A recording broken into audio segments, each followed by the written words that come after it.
নতুন দুই ধরনের মাছের সাথে আজকে পরিচিত হব।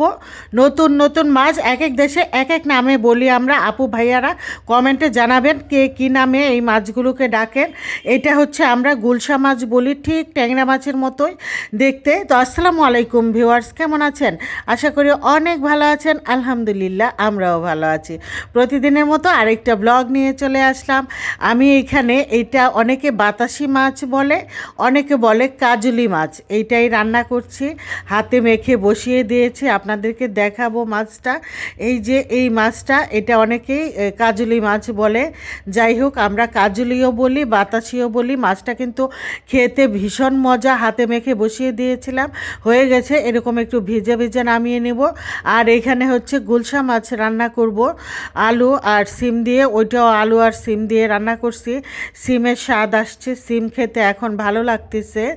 আর হচ্ছে একজন প্রিয় আপু আমাকে বলল, আপু এটা তো আমরা ট্যাংরা মাছ বলি। আমি গুলশা মাছের তরকারিটা দিয়েছিলাম, তো বলল এটাকে আমরা ট্যাংরা মাছ বলি। আপু ট্যাংরা মাছ ঠিক ট্যাংরা মাছের মতোই দেখতে, কিন্তু একটু ভিন্ন রকম, একটু বড় সাইজ আর একটু অন্যরকম। এটাকে আমরা গুলশা বলি।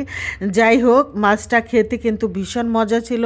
আমি এখানে সব ধরনের একটু একটু মশলা দিয়ে সবজিগুলোকে প্রথমে ভালো করে কষিয়ে নিয়েছি। তারপরে জাস্ট মাছগুলো হালকা করে উপরে দিয়ে দিব। এই তো মাছগুলো দিয়ে দিলাম। বেশি একটা নাড়াচাড়া করা যাবে না, একদম নরম মাছ, ভেঙে যাবে। মানে মাছ নরম না, টাটকা মাছ, কিন্তু মানে এই মাছগুলোই নরম হয় রান্না করার সময়। পাবদা মাছ যেরকম আস্তে আলতু হাতে রান্না করতে হয়, এটাও আলতু হাতেই রান্না করে নিতে হয়। তো খুবই মজা ছিল মাছগুলোর টেস্ট। যাই হোক, এখানে সবজি কষায় নিলাম, মাছ উপরে দিয়ে একটু, এই যে দেখলেন যে প্রথম একটু নাড়াচাড়া দিলাম, আমি কিন্তু আর নাড়াচাড়া দিব না, ঝোল দিয়ে ঢেকে রান্না করে নেব। আর এখানে হচ্ছে চিকেন রান্না করব।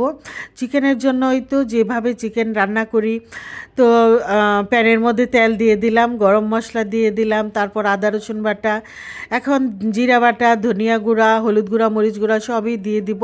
ভালো করে কষায় নেব, পরিমাণ মতো লবণ দিয়ে দিচ্ছি। কষায় নিয়ে তারপরে চিকেনটাকে দিয়ে দিব। আবার কোনো কোনো দিন চিকেনটা দেখা যায় শুধু তেল পেঁয়াজের মধ্যে ভেজে তারপরে চিকেনের উপরে মশলাগুলো দিই। আর যেদিন যেভাবে করা যায় তো ওইভাবেও ভালো লাগে অনেক বেশি। আগে চিকেনটা ভেজে নিলে, আজকে আর ভেজে নেইনি, প্রথমে কষিয়ে নিয়ে রান্না করে নিচ্ছি। এই যে আমার সেই গুলশা মাছের তরকারি, যে এইটা অনেক যত্ন করে নাড়াচাড়া দিতে হয়, না হয় ভেঙে যায়। যত্ন করে রান্না করতে হয়। কিছু কিছু গাছ যেরকম যত্ন করে উঠাতে হয়, কিছু কিছু মানুষকে যেরকম যত্ন একটু বেশি করতে হয়, এই মাছটাকেও সেই রকম যত্ন একটু বেশি করে রান্না করতে হয়। কিছু কিছু মাছ আছে যত্ন বেশি করে রান্না করতে হয়। আর এই তো চিকেন এখানে কষিয়ে নিলাম, আলু কষিয়ে নিলাম। কষানোর পর ঝোল দিব, ঝোল দিয়ে তারপর ঢেকে রান্না করে নেব।